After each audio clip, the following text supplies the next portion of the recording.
कभी सोचा है कि एक घर का डिज़ाइन, उसकी दीवारें, उसकी दिशा, ये सब मिलकर हमारे जीवन की दिशा को कैसे प्रभावित कर सकते हैं? आज हम वास्तुशास्त्र के सदियों पुराने ज्ञान की गहराइयों में उतरेंगे और देखेंगे कि कैसे इसके सिद्धांत सिर्फ एक इमारत नहीं, बल्कि एक ऐसा घर बनाते हैं जिसमें एक जीवंत, पॉजिटिव एनर्जी होती है। हम मिलकर एक मॉडर्न, पूर्वमुखी घर का ब्लूप्रिंट तैयार करेंगे, जो हमारी परंपराओं और आज की ज़रूरतों के बीच एक खूबसूरत पुल बनाता है। तो चलिए वास्तुशास्त्र के इन रहस्यों से पर्दा उठाते हैं। बस यही एक लाइन, ये इस पूरी सोच का, इस पूरे डिज़ाइन का निचोड़ है। ये सिर्फ एक कहने की बात नहीं है, इसके पीछे एक पूरी फिलॉसफी है। ज़रा सोचकर देखिए, एक ऐसा घर जहाँ एक तरफ सुबह की पूजा वाली शांति है, तो वहीं दूसरी तरफ एक बटन दबाते ही स्मार्ट लाइट्स ऑन हो जाती हैं। जहाँ पारंपरिक आंगन की ठंडक है, तो साथ में मॉडर्न मॉड्यूलर किचन की सुविधा भी है। बस इसी को कहते हैं संस्कार, सौंदर्य और सुविधा का संगम। एक ऐसी जड़ा बनाना जहां हमारी जड़ें भी मजबूत रहें और हमें आगे बढ़ने की पूरी आज़ादी भी मिले। तो चलिए देखते हैं कि हमारा सफ़र कैसा रहेगा। हम 5 स्टेप्स में इस घर को बनाएंगे, एक आइडिया से लेकर एक रियल एक्सपीरियंस तक। सबसे पहले हम नींव की बात करेंगे, यानी सोच और सही दिशा। फिर उसका ढांचा खड़ा करेंगे, मतलब उसके आर्किटेक्चरल एलिमेंट्स को समझेंगे। फिर उसे मटेरियल्स और रंगों से सजाएंगे, संवारेंगे। उसके बाद उसमें पवित्र ऊर्जा की जान डालेंगे और आखिर में ये महसूस करेंगे कि ऐसे घर में रहने का अनुभव असल में होता कैसा है। देखिए, कोई भी बड़ी इमारत हो, उसकी शुरुआत एक मजबूत नींव से ही होती है ना? वास्तुशास्त्र में भी ऐसा ही है। लेकिन यहाँ नींव सिर्फ ईंट पत्थर की नहीं होती। यहाँ नींव होती है एक गहरी सोच की, एक सही दिशा की। और इन सब में सबसे पहला और सबसे ज़रूरी कदम है सही दिशा चुनना, क्योंकि यही वो चीज़ है जो घर में एनर्जी कैसे बहेगी, इसका पूरा स्टेज सेट करती है। तो सवाल ये उठता है कि आखिर पूर्व दिशा ही क्यों? इसमें ऐसा क्या खास है? देखिए, वास्तु के हिसाब से पूर्व दिशा वो सूरज की दिशा है, मतलब जहां से जिंदगी शुरू होती है। जब सुबह सुबह सूरज उगता है ना, तो उसकी पहली किरणें सिर्फ रोशनी नहीं होती, वो होती हैं प्योर एनर्जी, पॉजिटिविटी, जिसे प्राण ऊर्जा कहते हैं। पुराने जमाने के ऋषियों का मानना था कि यही एनर्जी ज्ञान, अच्छी सेहत और तरक्की लाती है। तो जब घर पूर्वमुखी होता है, तो हर सुबह दरवाजा खोलकर इस यूनिवर्सल एनर्जी का सीधा सीधा स्वागत किया जाता है। और मजे की बात यह है कि आज का साइंस भी तो यही कहता है। सुबह की धूप विटामिन डी का बेस्ट सोर्स है, हमारी बॉडी क्लॉक को सेट करती है, जिससे हमारी हेल्थ अच्छी रहती है। तो ये देखिए, हजारों साल पुराना ज्ञान और आज का विज्ञान दोनों एक ही बात कह रहे हैं। यहाँ पे ना एक बहुत ही दिलचस्प बात सामने आती है। आज हम सब कहीं ना कहीं इन दो चीज़ों के बीच में खड़े हैं। एक तरफ हमारा ट्रेडिशन है, हमारी आस्था, हमारी हजारों साल पुरानी जड़ें, और दूसरी तरफ है मॉडर्न लाइफ, जहाँ सब कुछ सिंपल और आसान चाहिए, मतलब सुविधा और सरलता। लेकिन क्या इन दोनों को टकराना ज़रूरी है? बिल्कुल नहीं। जब इन दोनों दुनियाओं की सबसे अच्छी चीज़ें मिल जाती हैं ना, तो बनती है संस्कारी आधुनिकता। मतलब एक ऐसा घर जिसकी नींव में परंपरा की मजबूती हो और जिसकी दीवारों पर आज के जमाने की चमक। तो ठीक है, सोच और दिशा की नींव तो हमने रख दी। अब बारी है इस सोच को जमीन पर उतारने की। मतलब अब हम देखेंगे कि वास्तु के नियम घर के अलग अलग हिस्सों को, जैसे दरवाजे, खिड़कियां, बालकनी, कैसे एक शक्ल देते हैं। कह सकते हैं कि अब हम घर का शरीर तैयार करने जा रहे हैं। वास्तु में मेन डोर को घर का मुख कहते हैं, क्योंकि सारी एनर्जी यहीं से अंदर आती है। इसलिए इसकी जगह सबसे ज्यादा मैटर करती है। उत्तर पूर्व कोना, जिसे ईशान कोण भी कहते हैं, इसे देवताओं की जगह माना गया है। ये दैवीय और पॉजिटिव एनर्जी का एंट्री पॉइंट है। इसलिए यहाँ मेन डोर होने से घर में हमेशा एक अच्छी वाइब बनी रहती है। अच्छा, दरवाजे की ऊंचाई भी घर के बाकी दरवाजों से ज्यादा होनी चाहिए। ये एक तरह से आने वाली एनर्जी को सम्मान देना है, ताकि वो बिना किसी रुकावट के पूरे सम्मान के साथ अंदर आ सके। सागौन या शीशम जैसी मजबूत लकड़ी स्टेबिलिटी देती है, और दरवाजे पर लगा तोरण या स्वास्तिक एक शील्ड की तरह काम करता है, जो किसी भी नेगेटिविटी को बाहर ही रोक देता है। अगर दरवाजा घर का मुंह है, तो खिड़कियां उसकी आंखें हैं, जिनसे वो बाहर की दुनिया को देखता है और महसूस करता है। वास्तु में खिड़कियों की प्लानिंग बहुत स्ट्रेटेजिक होती है। पूर्व की दीवार पर बड़ी बड़ी खिड़कियां होती हैं, ताकि सुबह की ताज़ी, जीवन देने वाली धूप और हवा बिना रोक टोक के घर को भर दे। इससे घर एनर्जेटिक रहता है। वहीं दूसरी तरफ दक्षिण और पश्चिम की दीवारों पर खिड़कियां छोटी रखी जाती हैं। ये सिर्फ दोपहर की तेज धूप से बचने के लिए नहीं है। वास्तु मानता है कि इन दिशाओं से आने वाली एनर्जी थोड़ी भारी हो सकती है, जिसे बैलेंस करना जरूरी है। आप कह सकते हैं कि एक तरह का नेचुरल एयर कंडीशनिंग सिस्टम है, जो हजारों साल पहले डिजाइन किया गया था। बालकनी या बरामदा, ये घर का वो जादुई कोना होता है जहां घर और बाहर की दुनिया आपस में मिलती हैं। वास्तु के हिसाब से इसके लिए सबसे अच्छी जगह पूरब या उत्तर दिशा है, ताकि सुबह की शांत और कोमल एनर्जी का पूरा फायदा उठाया जा सके, शायद एक कप चाय के साथ या थोड़ी देर मेडिटेशन करके। यहाँ रखे पौधे सिर्फ खूबसूरती नहीं बढ़ाते, वे पृथ्वी तत्व को घर में लेके आते हैं, जो स्टेबिलिटी और ग्रोथ का प्रतीक है। और मिट्टी के गमले उस कनेक्शन को और भी गहरा कर देते हैं। ये सिर्फ एक एक्स्ट्रा स्पेस नहीं है, ये घर का एक पर्सनल शांति जोन है। तो घर का ढांचा तो तैयार हो गया, लेकिन ये तो बस हड्डियों का ढांचा है ना? इस पर अब त्वचा चढ़ानी बाकी है। मतलब अब बात होगी घर की खूबसूरती की, उसके एस्थेटिक्स की, वो चीजें जो उसे एक पर्सनैलिटी देती हैं। चलिए देखते हैं कि वास्तु के अनुसार कौन से मटेरियल्स, रंग और लाइट्स घर को न सिर्फ सुंदर बनाते हैं, बल्कि उसे सही एनर्जी से भी भर देते हैं।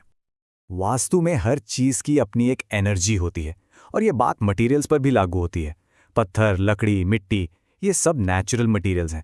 ये घर को पृथ्वी तत्व से जोड़ते हैं, जिससे घर में एक मजबूती और ठहराव आता है। ये इको फ्रेंडली तो होते ही हैं, साथ ही ये सांस भी लेते हैं, जिससे घर का माहौल हेल्दी बना रहता है। मेन गेट के पास सैंडस्टोन का इस्तेमाल एक रॉयल और ट्रेडिशनल लुक देता है, और छत पर टेराकोटा टाइल्स, ये दिखने में तो सुंदर होती ही हैं, साथ ही घर को ज़्यादा गर्मी से भी बचाती हैं। तो ये सिर्फ बिल्डिंग बनाना नहीं है, ये नेचर के साथ मिलकर कुछ बनाना है। रंग सिर्फ देखने के लिए नहीं होते, वो हमारे मूड पर, हमारी एनर्जी पर सीधा असर डालते हैं।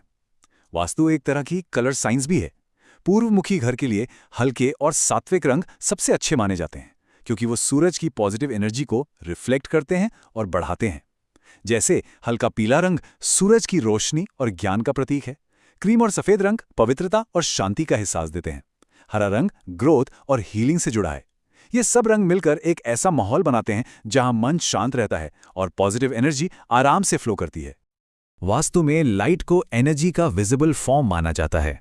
जहां रोशनी है वहां जिंदगी है, इसलिए लाइटिंग की प्लानिंग भी सोच समझकर करनी चाहिए।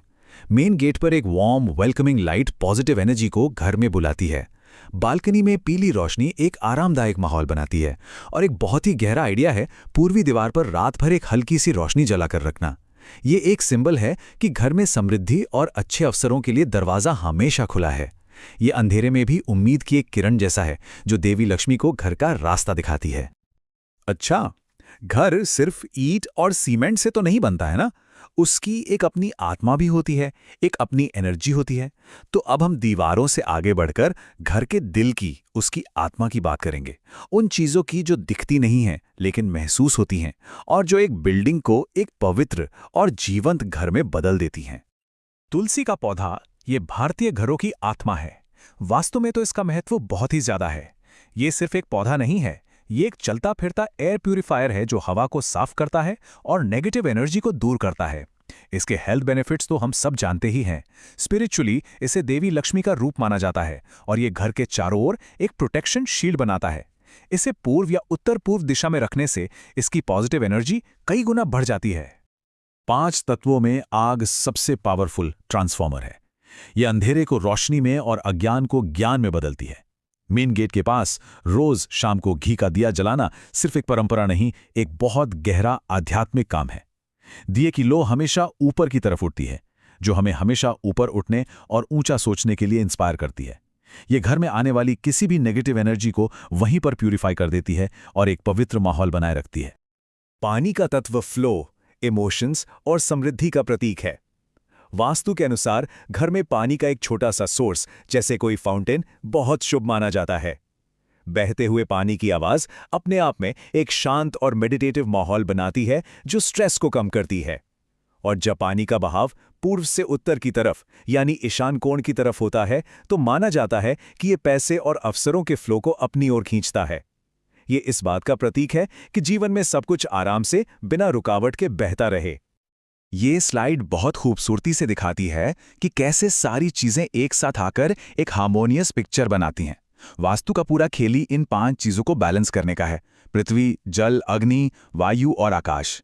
हमारा शरीर भी इन्हीं 5 तत्वों से बना है, और जब हमारा घर भी इन्हीं तत्वों को बैलेंस करता है तो हम अपने घर के साथ एक गहरे तालमेल में आ जाते हैं।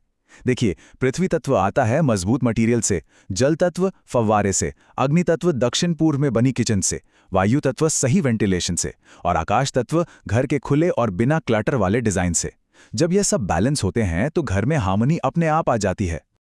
चलिए, तो हमने नींव भी रख ली, घर भी बना लिया, उससे सजा भी दिया और उसमें एक जान भी डाल दी। लेकिन असली बात तो तब है जब कोई उसमें रहे, है ना? किसी भी घर का असली टेस्ट तो उसमें रहने के एक्सपीरियंस में होता है। तो अब हम आखिर में यही देखेंगे कि ये सब मिलकर रहने वालों की जिंदगी पर, उनके मन पर और उनकी आत्मा पर कैसा असर डालते हैं। ये टेबल एक तरह से घर के अंदर की एनर्जी का मास्टर प्लान है। हर कमरे की एक अपनी खास एनर्जी होती है और वास्तु उसे सही जगह पर रखता है। जैसे किचन, जहां आग का काम होता है, उसे आग्नेय कोण यानी दक्षिण पूर्व में रखा जाता है। मास्टर बेडरूम को दक्षिण पश्चिम में, जो पृथ्वी तत्व की जगह है। ये दिशा स्टेबिलिटी देती है, जिससे नींद अच्छी आती है और डिसीजन मेकिंग पावर मजबूत होती है। पूजा घर, जैसा कि हमने देखा, फिर से उत्तर पूर्व में होता है, जो डिवाइन एनर्जी का सेंटर है। ये एक ऐसा स्मार्ट डिजाइन है जो यूनिवर्स की नेचुरल एनर्जी के साथ काम करता है, उसके खिलाफ नहीं। ये बात समझनी बहुत जरूरी है कि वास्तु का मतलब पुराने जमाने में जीना बिल्कुल नहीं है। ये एक फ्लेक्सिबल साइंस है जो समय के साथ विकसित होता है। असल में वास्तु और मॉडर्न टेक्नोलॉजी एक दूसरे को बहुत खूबसूरती से कॉम्प्लीमेंट कर सकते हैं। पूर्वमुखी छत सोलर पैनल्स के लिए एकदम परफेक्ट है। ये सूरज की एनर्जी का मॉडर्न इस्तेमाल है। रेन वाटर हार्वेस्टिंग पानी के तत्व का सम्मान करने के वास्तु सिद्धांत से पूरी तरह मेल खाता है। और सोचिए, स्मार्ट पर्दे जो सुबह अपने आप खुल जाएं ताकि सूरज की पहली किरणें अंदर आ सकें। ये वास्तु के सिद्धांत को मॉडर्न टेक्नोलॉजी के साथ मिलाने का कितना बेहतरीन उदाहरण है। तो इन सब चीजों का आखिर में होता क्या है? असर ये होता है कि आप एक ऐसे माहौल में रहते हैं जो आपको नेचुरली शांत, फोकस्ड और अपनों के करीब महसूस कराता है। जब घर में सुबह की फ्रेश एनर्जी आती है तो सोच में क्लैरिटी आती है। जब बेडरूम सही दिशा में होता है तो अच्छी नींद आती है और उठकर एनर्जेटिक महसूस होता है। जब घर के सारे तत्व बैलेंस में होते हैं तो परिवार में झगड़ों की जगह प्यार और एकता बढ़ती है। वास्तु सिर्फ दीवारों को सही नहीं करता, ये हमारे मन और हमारे रिश्तों को भी सही करता है, जिससे जिंदगी में शांति और तरक्की आती है। और आखिर में सारी बातें घूम फिरकर इसी एक सच पर आ जाती हैं। एक पूर्वमुखी घर का डिजाइन हमें हर दिन नेचर के सबसे पावरफुल और पॉजिटिव साइकिल सनराइज से जोड़ता है। हर सुबह जब सूरज उगता है तो सिर्फ एक और दिन की शुरुआत नहीं होती, वो एक नई उम्मीद, नई एनर्जी और नई संभावनाओं का प्रतीक होता है। और हमारा घर इस डेली रिन्यूअल का, इस नई शुरुआत का हिस्सा बन जाता है। तो इस खूबसूरत सोच के साथ आज की ये चर्चा यहीं खत्म करते हैं। ये डिजाइन सिर्फ एक बिल्डिंग नहीं बनाता, बल्कि एक ऐसा घर बनाता है जो जिंदा है, जो कुदरत के साथ तालमेल में सांस लेता है और जो हर दिन सूर्योदय की पहली किरण के साथ मुस्कुराता है। एक ऐसा घर जिसकी दीवारों में परंपरा की गर्माहट है और जिसकी आत्मा आज के जमाने की रोशनी से जगमगा रही है। तो अगली बार जब कोई अपने घर को देखे तो ये सवाल जरूर पूछे, क्या ये सिर्फ एक इमारत है या ये एक ऐसी जगह है जो आत्मा को सुकून देती है?